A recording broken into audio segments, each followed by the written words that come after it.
Për fat të keq, prap punët tona po bllokohen.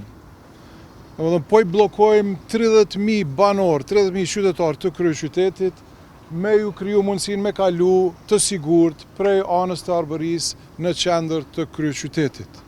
Kujt po I pengojnë këto punë? Qeveria vazhdon për çështje puro politike me blloku kryeqytetin. Derisa të njëjtën kohë ju jep leje sektorit privat. Çfarë hipokrita, çfarë hipokrizie.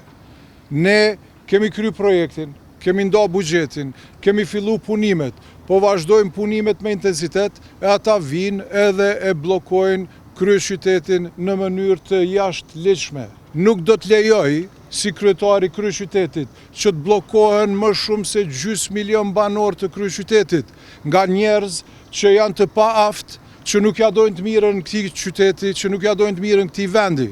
Prandaj, e ftoj prokurorin që të ndërmarrë masa të menjëhershme të gjithë këta bllokues e sabotues me shku në prokurori. Nuk kanë asnjë bazë ligjore, domethënë thirrën në dokumenta që nuk ekzistojnë. Nuk kanë asnjë bazë, ne po vazhdojmë me punë dhe do të vazhdojmë me punë, nuk ka asgjë që ndal, do ta dorëzojmë menjëherë.